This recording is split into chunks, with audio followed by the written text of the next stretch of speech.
You're an old hand in the oil business. You've been in this for a long, long time. What do you think every time you see reports of we're discovering more oil in Kenya?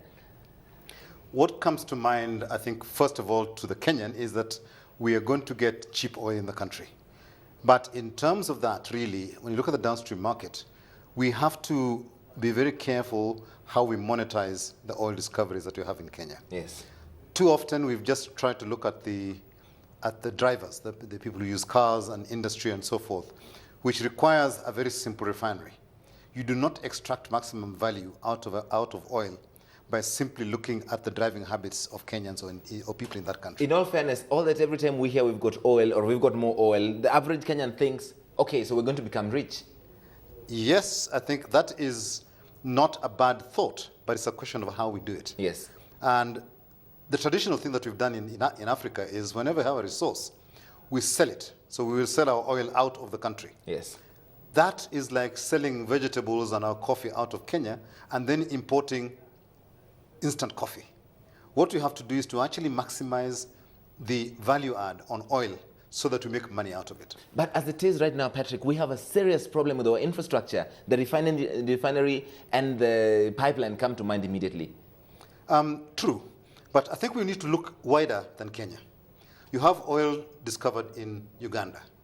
You've got oil discovered in Kenya, but the commercial quantities have still to be defined. Yes. That will take another 2 to 3 years downstream. Sudan is looking for an outlet.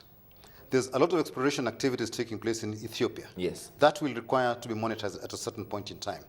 Why don't we look as an East African bloc, Kenya, Uganda, Sudan, and Ethiopia, and build a world-class petrochemical complex?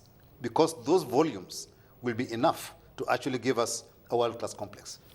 And build it in Isiolo, and that way, the outcome is that we monetize best, we will lower the unit cost of everything we do. That's the cost of oil, of the petrol and the diesel and everything else. Right. And effectively, we will begin to get better money into the country. Can it be done? Nigeria is Africa's largest oil exporter, yet the infrastructure almost does not exist. They import refined product. The problem that hits Nigeria, and we have to avoid here, is being petty around the oil. We are already seeing local communities saying it, we must spend all the money here, yes, and so forth, and specific interests taking place. If they can wait another 5 years or so, then the returns will be better. And then the local communities can begin to benefit in the longer term. But if you try and monetize it as quickly as you can now, which is what people try and do, then effectively we'll end up in the Nigerian case. But in our own downstream business, in as much as we're expecting the benefits from discovering oil, we have problems, one of which being our price setting mechanism is very controversial. Some say, especially in the industry, we don't need it. But the consumers and the government seem to think we need this. Price setting mechanism doesn't give you the advantage of market competition. Yes. It is a simple formula that is rigid. So, for example, when the price setting formula came in here, the price of kerosene in Mandera and Marsabit shot up by almost 3 times, purely because the formula takes in the cost of transport. But if you left it to market forces, then because of volume requirements in terms of getting the product there and getting cheaper, you would actually find that you'd have cross subsidies. And that's a decision I would take if I was a CEO of a company. But the government doesn't take that decision. So the oil companies are saying, free the market, because effectively the marketplace will give you the best price.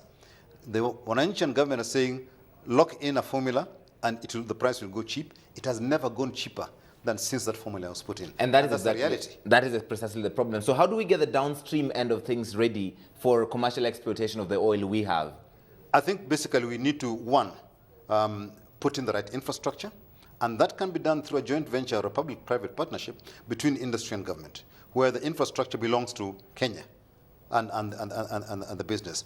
Once that is done effectively, then let the market forces decide, because once the infrastructure is in place, then the cost to every marketing company at the point of sale is going to be exactly the same. So you don't need really to control anything else. Right. We will all compete as oil industry players purely on the efficiencies of distribution. And that way, the market forces will force us to come down, because if we don't, people won't come to our stations. But the benefits we can still be able to derive if we do it well? If we do it well, I think the benefits for the country will be tremendous. We'll leave it there. Patrick Obath, many thanks for coming on the program. Thank you very much.